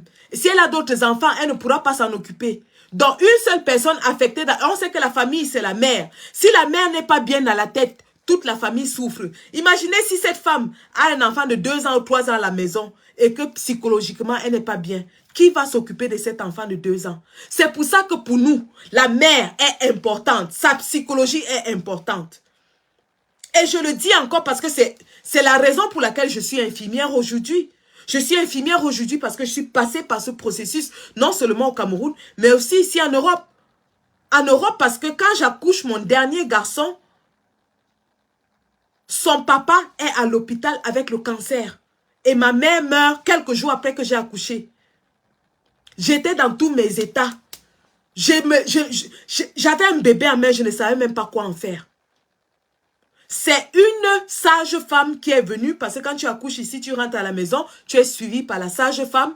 La sage-femme vient faire sa visite post-natale, comme d'habitude, pour voir si l'enfant est en train de se développer, pour voir si ma technique d'allaitement est bonne, pour voir si... Elle arrive chez moi, elle me trouve en lambeaux. Elle trouve ma maison sale. Je n'arrivais même pas à faire le ménage. Mes 2 petites filles, ma dernière avait 4 ans. Elle était encore toute petite. C'est à peine si je l'accompagnais à l'école, à la maternelle. Parfois, il partait, j'avais le pyjama sur moi et tout. Ça n'allait pas. Ça n'allait pas. Quand ma sage-femme me trouve dans cet état, elle me dit non, je ne peux pas te laisser comme ça. Qu'est-ce que tu voudrais? Qu'est-ce que je peux faire pour t'aider? Je lui dis, si je n'enterre pas ma mère, je n'ai plus de vie, je ne pourrai plus. Et elle organise tout. Elle appelle mon médecin, le médecin de famille, pour lui dire que psychologiquement, je dois faire le deuil de ma mère, sinon je ne peux pas m'occuper des autres enfants que j'ai à main. Le médecin de famille refuse de me signer l'autorisation de voyager parce que j'ai accouché par césarienne. C'était ma 4e césarienne. Je suis à ma 4e césarienne, j'ai une plaie béante, j'avais pris du poids, le poids de la grossesse. Et vous savez, après une chirurgie, il est interdit de voyager pendant au moins 6 mois après une chirurgie. Donc mon médecin traitant dit qu'il n'est pas responsable, il se lave les mains, qu'il ne peut pas accepter que je voyage. Parce que le risque est trop grand pour que je fasse une embolie. Oh, le médecin, lui, il est dans son bureau. La sage-femme est à la maison. Elle voit ma situation à la maison. Mon mari à l'hôpital avec le cancer à Londres.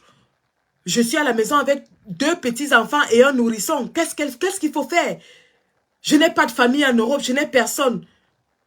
Elle se dit, cette femme, si je l'abandonne ici, ses enfants vont souffrir. Peut-être même le nourrisson va mourir.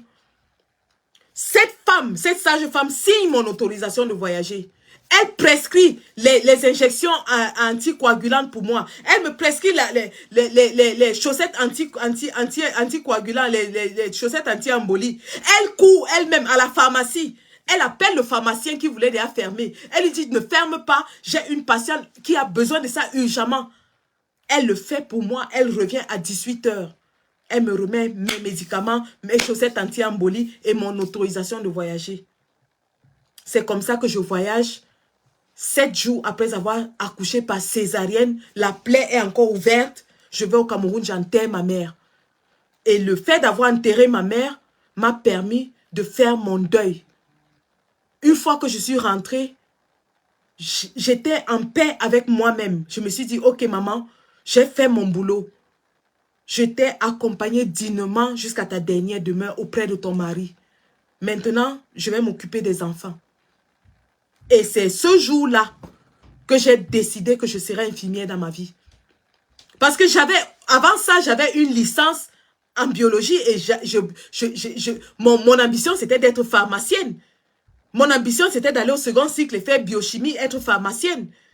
J'avais même déjà entamé le processus pour faire des études de pharmacie. Parce qu'à la base, à l'université de Douala, j'ai fait biochimie. Et c'est cet épisode d'une femme qui m'a marqué, qui a changé ma vie, qui m'a décidé que je dois rendre ce que cette femme a fait à la société. Aujourd'hui, je suis infirmière et je rends la même chose autant que faire se peut. Pour revenir dans le processus d'endeuillement d'une femme qui a accouché et qui a perdu son enfant. Après le processus avec le fœtus, c'est-à-dire le fœtus est déjà parti, soit à la morgue, soit au département de pathologie pour les recherches. Maintenant, nous avons un processus d'accompagnement. On a une boîte comme celle-ci. On a une boîte comme celle-ci.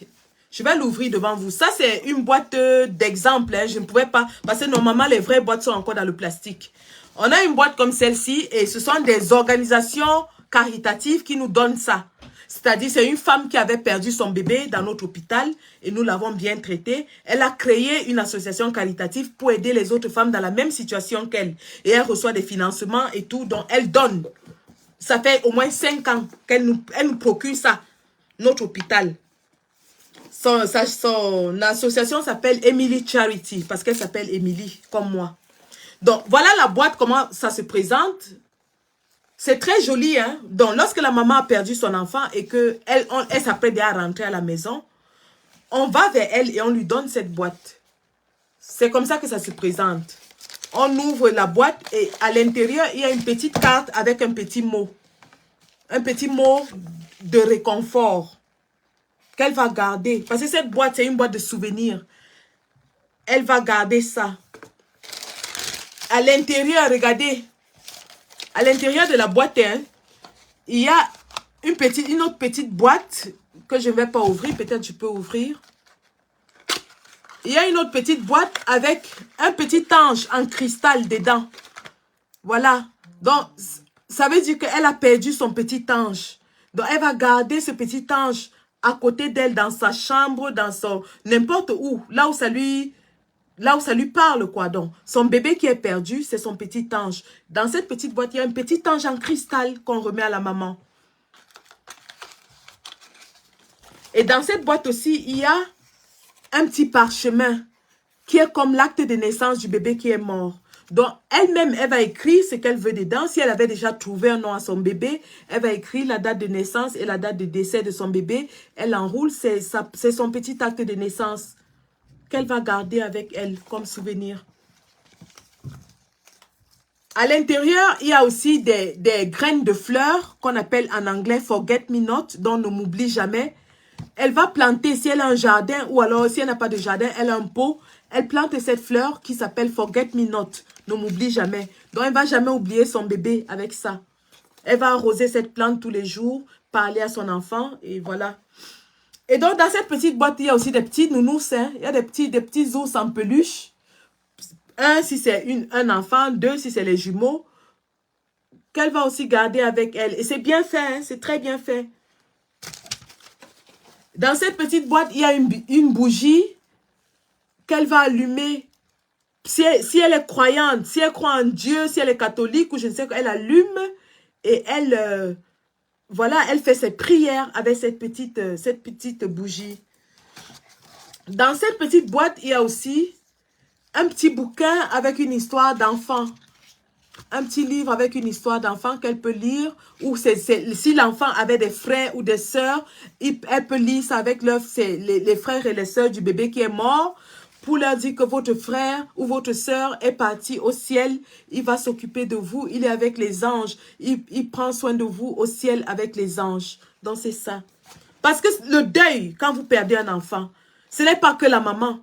Imaginez un peu, tu as des enfants, tu as l'enfant de 8 ans, 4 ans à la maison, il te voit enceinte, maman, je vais accoucher, maman, je vais accoucher, maman va me donner un petit frère, maman va me donner une petite soeur. Et tu reviens de l'hôpital, il n'y a pas le petit frère, il n'y a pas la petite soeur. Même cet enfant est affecté, alors c'est des petits trucs comme ça les aide dans leur imaginaire à se représenter leur frère ou leur soeur qui est parti comme un petit ange.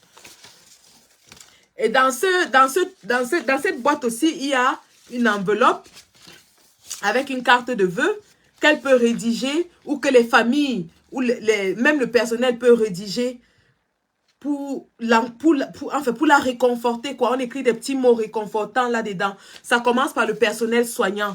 Donc les infirmières, l'infirmière qui s'occupait de la dame qui a perdu son bébé va écrire un petit mot de réconfort dedans. Et maintenant, la famille, les amis, tout le monde va écrire un petit mot. Et là, elle va le garder. Voilà. Donc, voilà comment on accompagne. Vous voyez la pensée, le soin qui est pris pour accompagner une femme qui a perdu son enfant.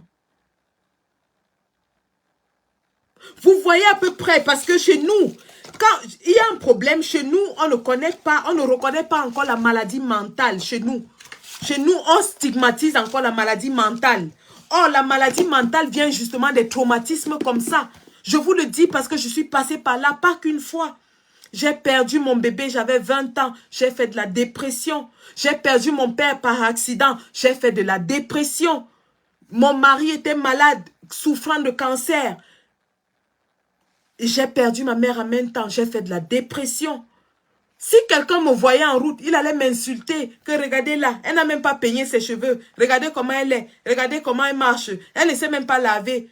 Mais quand les gens te voient, ils jugent ton apparence. Mais ils ne savent pas ce qui se passe à l'intérieur de ton cœur.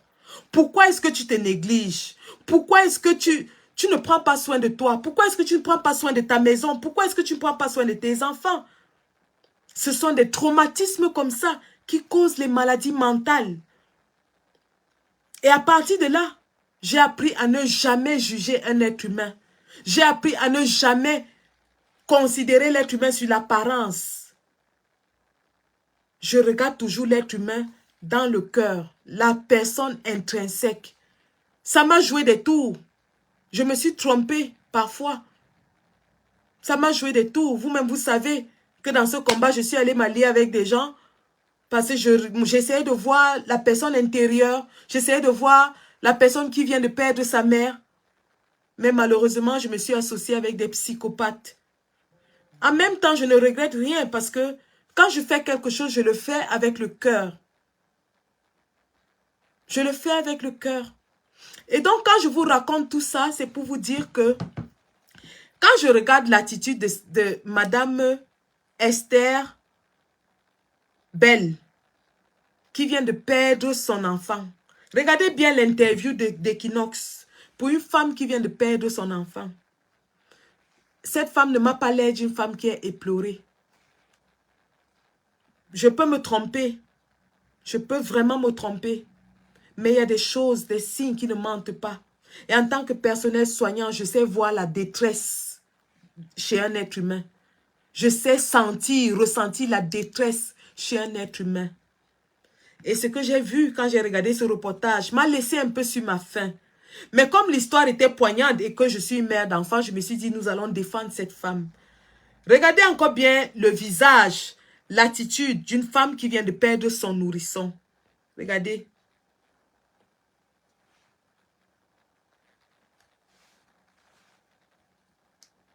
Dans des circonstances troubles, Esther Aurélie Belle n'arrête de pleurer de n'avoir pu tenir son nourrisson entre ses bras.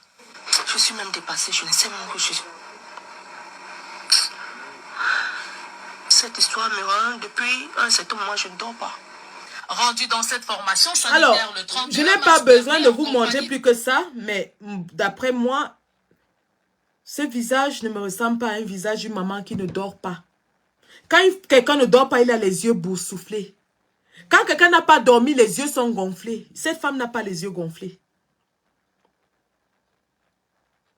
Je peux me tromper encore, hein. Je ne détiens pas le monopole de la vérité, mais je fais juste une analyse. Elle n'a pas les yeux de quelqu'un qui a pleuré, qui n'a pas dormi.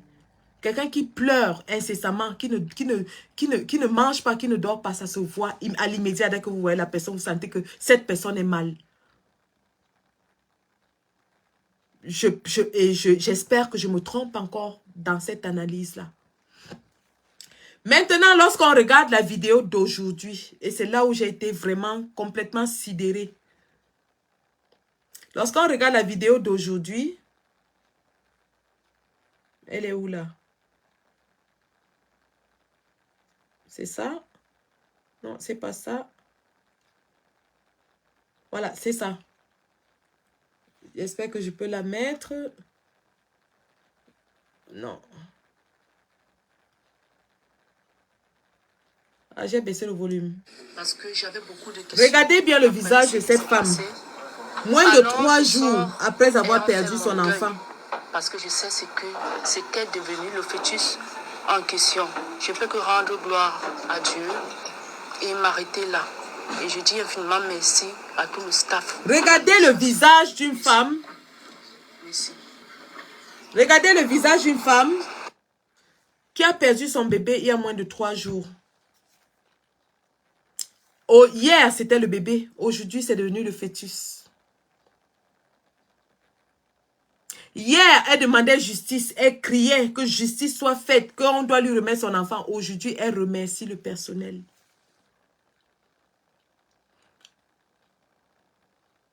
Je peux me tromper, mais je ne ressens pas en tant que femme. Je ne ressens pas cette connexion avec cette femme comme une femme qui a perdu son enfant. Je ne la ressens pas. Et j'espère me tromper. Je suis une femme qui a perdu un enfant. Je suis une femme qui soigne des femmes qui perdent leurs enfants. Quand je vois une femme qui est en détresse parce qu'elle vient de perdre son enfant, il y a une connexion émotionnelle qui se fait parce que je ressens cette douleur. Là, je ne l'ai pas ressentie. Je ne ressens pas la douleur de cette femme.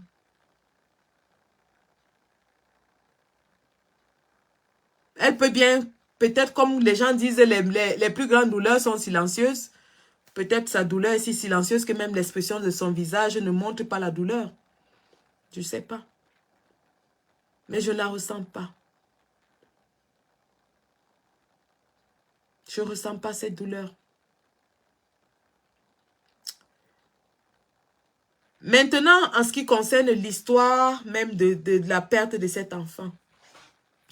La dame nous raconte dans la première vidéo qu'elle était entrée en salle d'accouchement. Elle était avec sa mère, sa belle-mère, sa mère, la sœur de son mari et son mari. Donc, il y avait au moins 3 personnes à côté d'elle. Et elle dit qu'elle ne comprend pas pourquoi on a refusé aux membres de sa famille d'entrer, alors qu'à côté, il y avait une autre femme dont on a laissé la famille entrer. Bon, ça, je ne vais pas discuter ça, parce qu'au Cameroun, tout est possible. Et je rappelle qu'ici en Europe, j'ai fait 3 accouchements, et à tous les accouchements, le père de mon enfant était là. Et quand on me découpait comme ça pour enlever l'enfant, il était là. Avec ma deuxième fille, quand je suis même entrée au bloc opératoire, il était encore à Londres. J'ai appelé pour dire que tu dois être là. On a attendu qu'il arrive avant de m'opérer. On a attendu qu'il arrive avant de m'opérer. Donc, admettons qu'au Cameroun, ça ne se fait pas et que elle a accouché, il n'y avait personne.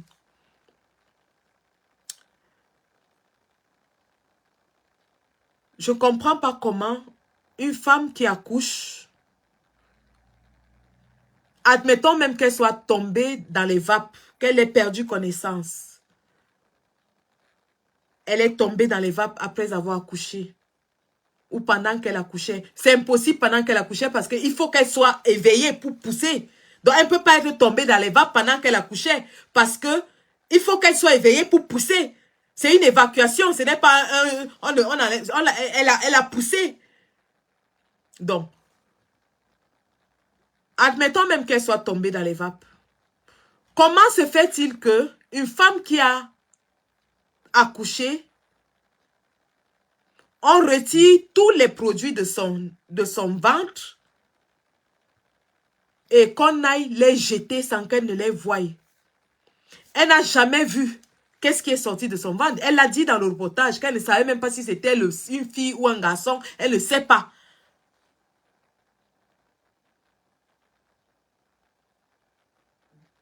Et l'hôpital nous dit que c'est la stagiaire qui allait jeter.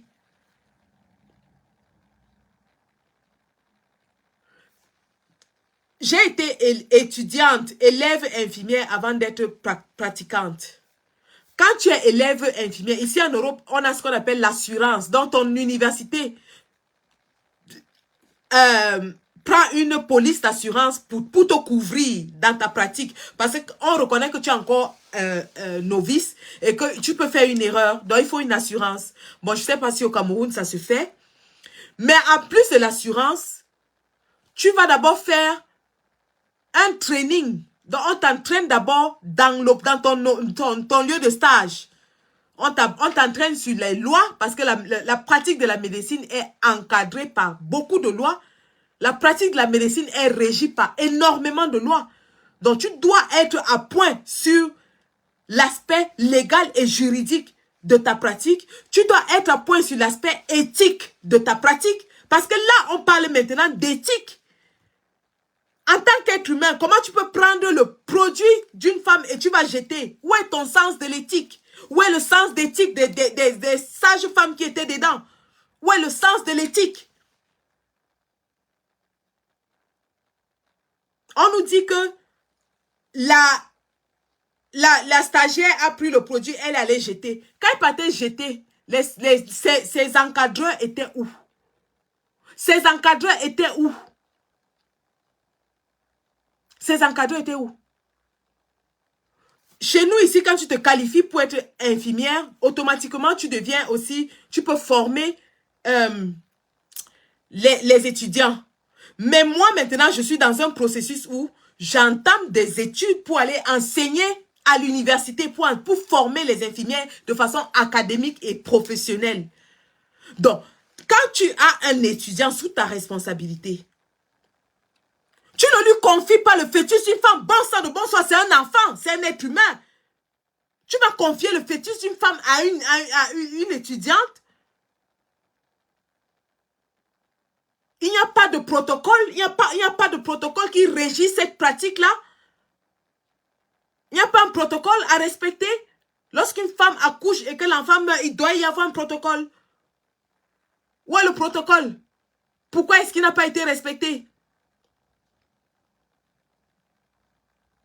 Où est le protocole? On dit, oh, on l'a levé de son stage et puis on a suspendu. Non, ça ne suffit pas. C'est trop facile de suspendre l'étudiante et de suspendre les deux autres. L'hôpital a une responsabilité légale pour la sécurité de ses patients. Déjà, quand tu viens en tant que malade ici, on te demande d'abord, nous avons des... D'ailleurs, il y a même des affiches partout qui disent que cet hôpital est un hôpital qui travaille avec les universités pour entraîner les médecins et les infirmières. Il peut arriver que pendant votre traitement, vous soyez traité par un élève infirmier ou médecin. Mais avant ça, on te demande, s'il y a un étudiant dans la salle, on te demande, nous avons avec nous une étudiante en deuxième année, est-ce que tu es d'accord que cette étudiante soit dans la salle pendant qu'on fait X, Y et Z? Si tu n'es pas confident, tu dis non, je ne veux pas, l'étudiante va sortir. Si tu dis oui, d'accord, mais à condition que vous la suivez, l'étudiante reste. Et maintenant, pendant que tu fais, l'étudiant ne fait pas seul, elle ne prend pas l'initiative du traitement. L'étudiant ne prend pas l'initiative. C'est toi, la personne qualifiée, qui montre à l'étudiant, tu dis comme bon, le produit a été expulsé, ça c'est le placenta, ça c'est le fœtus, voici ce qu'on va faire, tu l'accompagnes, tu lui montres comment ça se fait. Tu ne lui jettes pas tout ça, tu lui dis que va jeter. Donc l'hôpital a une responsabilité légale. Et c'est pour ça d'ailleurs qu'ils ont appelé le ministre de la Santé parce qu'ils savaient que si ce cas va au tribunal, ils allaient payer des millions et des millions et des millions à cette famille. C'est pour ça que l'avocat s'est porté volontaire parce qu'il a flairé le coup. L'avocat s'est porté volontaire parce qu'il savait qu'il ne peut pas perdre ce cas et que c'est un cas juteux.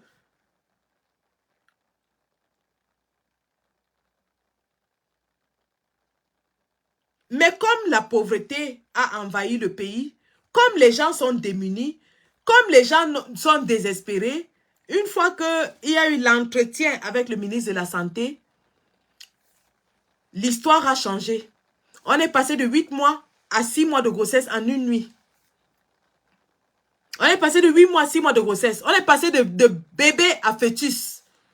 Et on est passé de l'hôpital doit nous donner le fœtus à « Oh, je remercie le personnel ».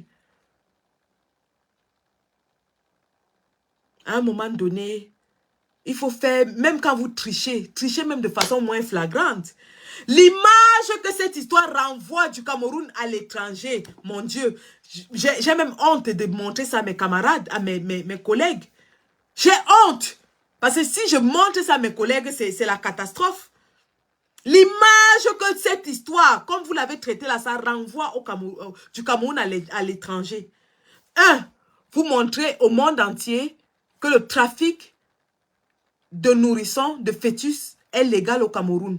Deux, vous montrez que la vie humaine ne sert à rien, ne compte pas au Cameroun.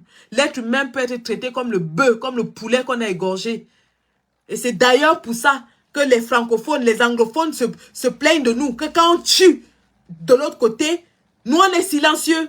Parce que la BIA a tellement paupérisé, lobotomisé le peuple, que l'être humain a la valeur du cafard. L'être humain a la valeur du cafard au Cameroun. Voilà une maman qui a porté une grossesse et qui, 3 jours après, est perchée sur un plateau de télévision, tirée à 4 épingles, en train de sourire et remercier les gens qui ont fait disparaître son enfant. Voilà une femme qui vient de perdre son enfant. Même pas 3 jours. Elle est tirée à 4 épingles. Elle a mis le brillant à lèvres comme moi-ci. Tirée à 4 épingles sur le plateau de télévision en train de remercier. Si je vous fais écouter son avocat aujourd'hui, vous allez comprendre. Parce que son avocat, aujourd'hui sur le plateau d'Equinox, l'attitude de l'avocat ne m'a laissé aucun doute. Je vais vous faire écouter. L'attitude de son avocat, moi j'ai tout compris.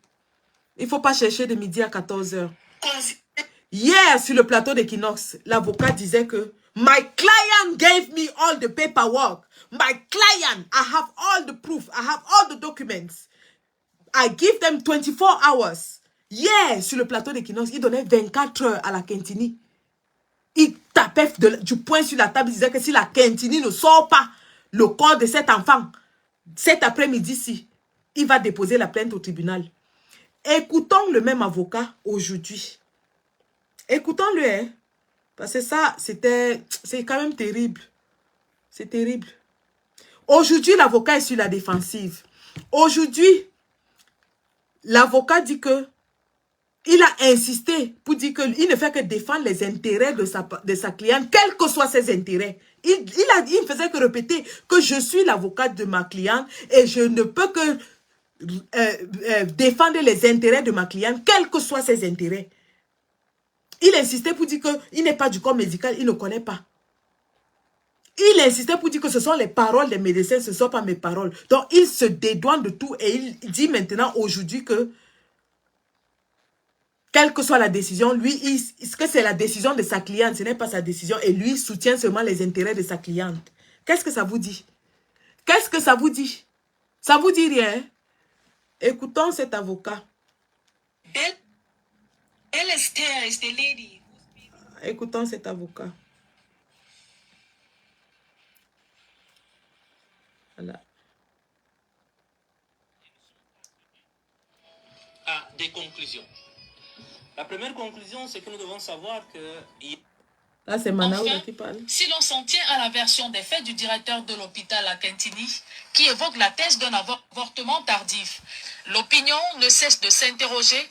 Où est donc passé le fœtus de Dame Belle Esther? Et quand la Kentini parle d'avortement tardif, l'avortement tardif, c'est à quel stade de la grossesse? L'avortement a été provoqué par quoi? Est-ce que ça a été provoqué par la dame elle-même à la maison ou ça a été provoqué par l'hôpital? Parce que si cette dame a provoqué l'avortement elle-même, elle est passible d'être condamnée par la loi. L'avortement n'est pas légal au Cameroun. Sauf urgence médicale. En même temps, c'est la dame qui a alerté l'opinion nationale et internationale du fait que son enfant a été volé. Si son enfant n'a pas été volé, elle est passible de poursuite. Elle est aussi passible de poursuite. Écoutons. Et c'est la fin de ce journal. Merci de l'avoir suivi. Tout de suite, retrouvez Serge Alain autour et ses invités pour le débrief du journal. Serge Alain. Votre petit calepin, au dernier rêve pour ça. Oui, donc le liquide fœtal avec tout ce prix. Et je vois que ça fait partie du... C'est une mafia. Si on avait du temps, je vous montre même qu'il y a eu quelque chose dans son... Comme ça, je vais perdre le coup de mes idées dans mon développement. Alors, voilà quelqu'un qui... Oh là là. Oh là là, c'est parti. Un instant, je retrouve ça. Non, c'est pas ça. Vous écoutez. Aïe, aïe, aïe, j'ai perdu l'élément. Allez, je crois avoir Ah. entendu même une affaire d'injection, qu'on devait l'injecter. Ça, écoutez, ça, ce n'est pas sorti ex nihilo. C'est pas sorti de rien. Ce sont des faits. Oui. Sauf que 24 ou 48 heures après, c'est une autre version de l'affaire qu'on nous pose sur la table. Effectivement, il n'y a pas eu de bébé né viable. J'ai dit ce débat, on évacue, on avance. Un bébé qui est au ventre a pu faire comment pour se décomposer à être en pâte, de telle sorte de sortir sans opération. J'ai dit en pâte, au point de traverser l'ovidoire. On vous dit Voilà. que Quand il parle du vidoir là, le vidoir c'est un instrument qui sert à se débarrasser des déchets biologiques. Et le vidoir c'est les déchets déjà fins qui traversent. Donc comme il dit là, comment est-ce que le bébé était déjà en pâte? Parce que si le bébé était déjà en pâte, cette femme ne pouvait même pas survivre, elle allait mourir.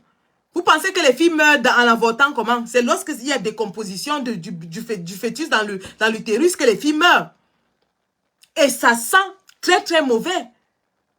Ça sent très mauvais. Ça sent le cadavre. Procès verbal, on vous dit ça pesait 900 grammes. C'est ça, c'est Jalin. Au kilo, c'est 900 grammes. C'est-à-dire que quoi? C'est-à-dire qu'ils ont pu récupérer le truc, appelons ça truc, parce qu'ils ont aussi appelé conception, produit de conception. Ils ont pu récupérer le truc qui, à mon sens, devait être quelque chose d'homogène, puisqu'ils ont pu passer à la pesée.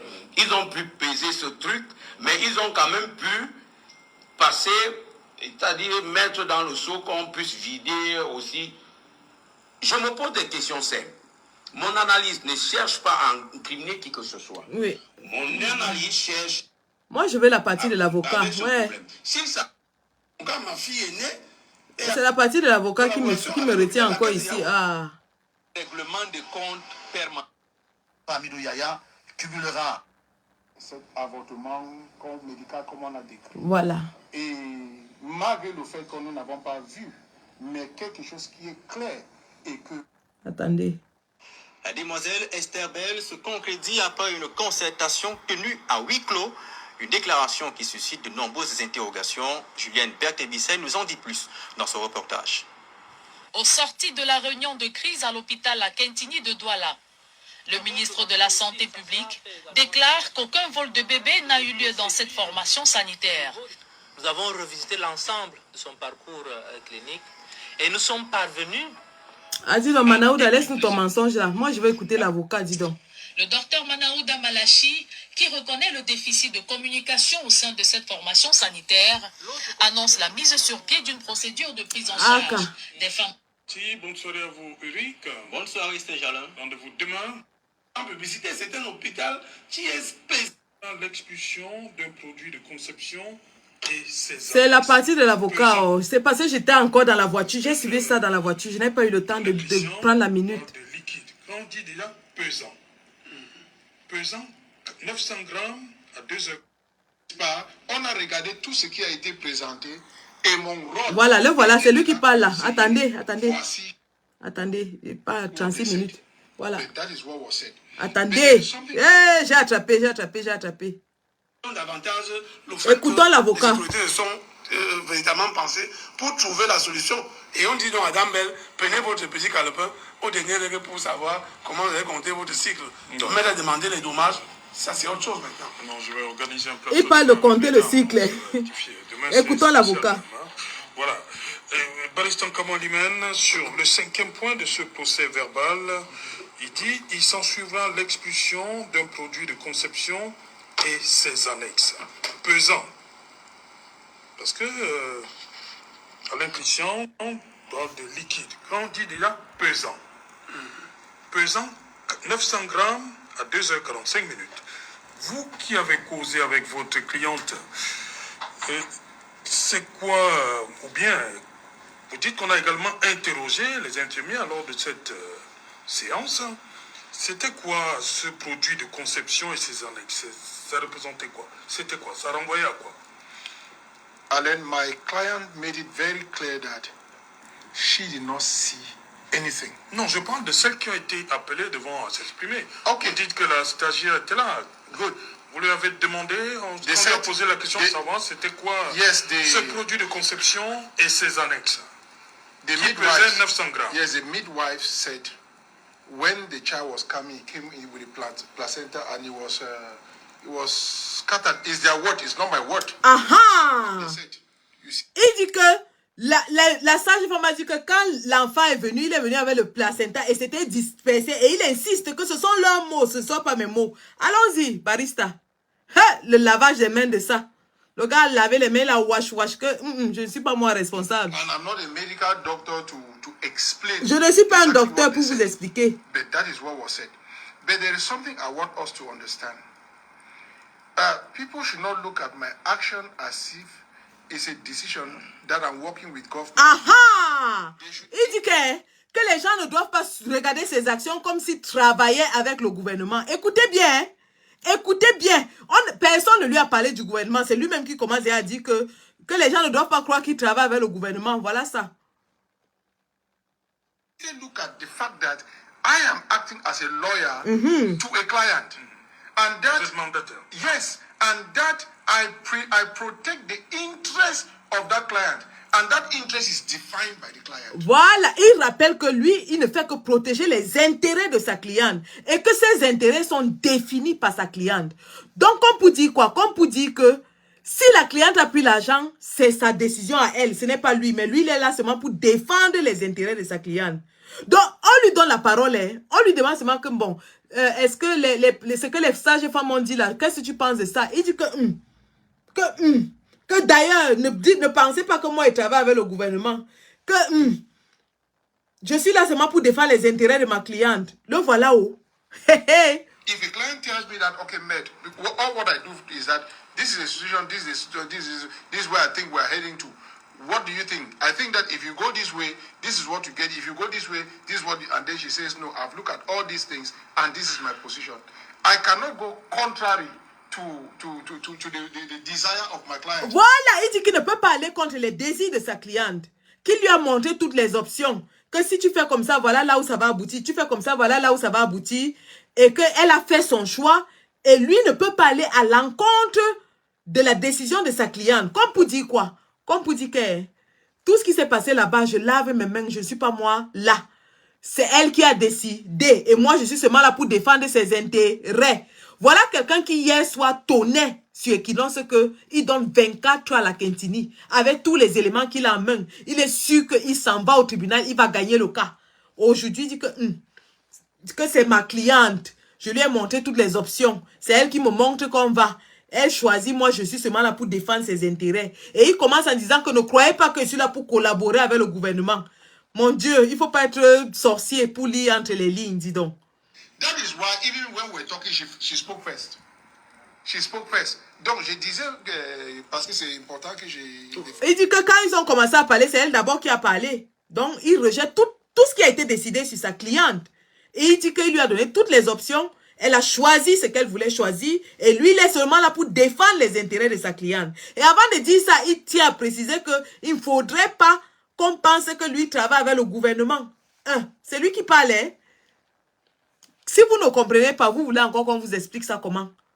Vous voulez encore qu'on vous explique ça comment? Le type a parlé. Il a tout dit. Oui, je disais que ma présence là-bas était comme avocat de cette dame. Et c'est elle qui prend la décision finale. Vous voyez que lorsque c'est elle qui a commencé à parler et on a regardé le fait, n'est-ce pas? On a regardé tout ce qui a été présenté et mon rôle était de la conseiller. Voici, à mon avis, voici des choses à considérer. Maintenant, j'ai dit qu'on va l'accompagner. Il y a des autres mesures à l'accompagner, n'est-ce pas? Et que je vous dis que je n'ai jamais retiré le mot quand je disais que même si c'était quoi, on devait nous restituer. Ça là, on n'en discute même pas. Je reste toujours à cela, mais non, même la le question... verbal le reconnaît. Oui. Mais la question... Oui. Mais si ça là n'était pas fait, n'est-ce pas? Quelle est la solution? Et je demeure la seule personne comme son conseil de l'écouter et trouver une solution qui l'arrange mieux. Voilà! Est-ce que vous avez entendu ça? Trouver une solution qui l'arrange mieux. Pour une femme qui vient de perdre son enfant, pour une femme qui a gardé la grossesse jusqu'à 8 mois ou 6 mois, je ne sais quoi, pour une femme qui est en train de pleurer, on cherche la solution qui l'arrange mieux. Et c'est la solution là qu'elle est venue nous présenter avec Manaouda Manaché, le directeur de l'hôpital, et remercier le personnel. Qu'est-ce que vous voulez comprendre d'autre? C'est clair, non? C'est clair.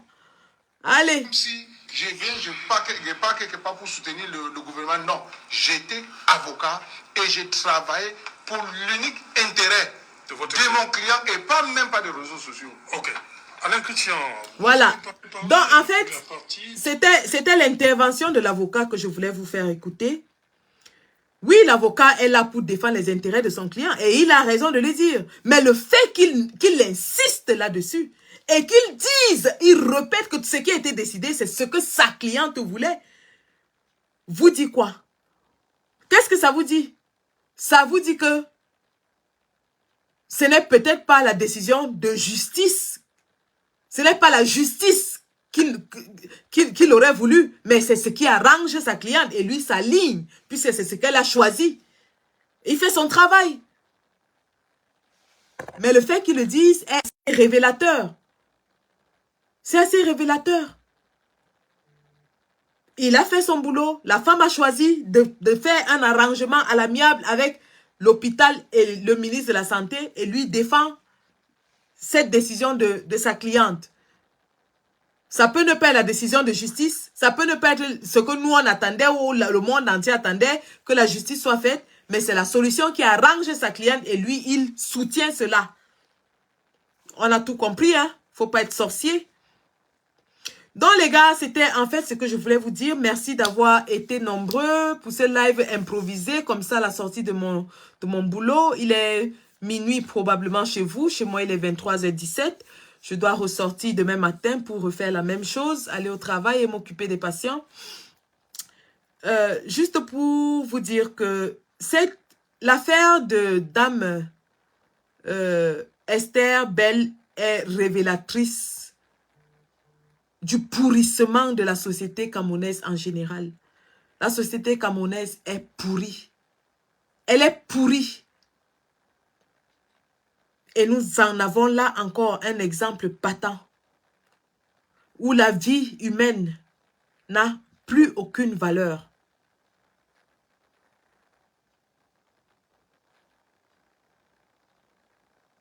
Le tissu social est complètement délabré dans notre pays. Et pour ceux qui doutaient de ce que la tâche soit assez ardue, aujourd'hui nous en avons la preuve par 4. Pour changer ce pays, il faudra cravacher, travailler dur.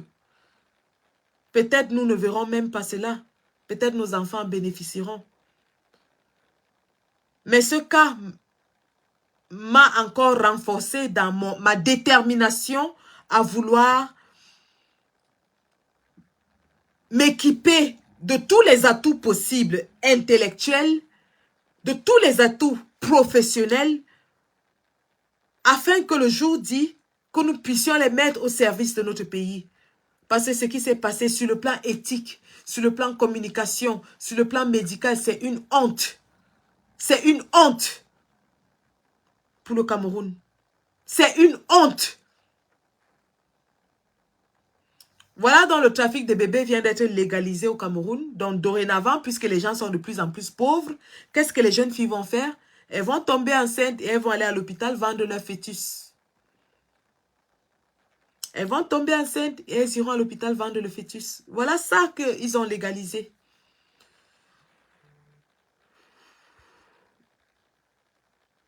Je comprends que nous tous, parce qu'on a pris cette cause à bras le corps, qu'on soit un tout petit peu sonnés, hein, ça je vais vous le dire, on est tous sonnés.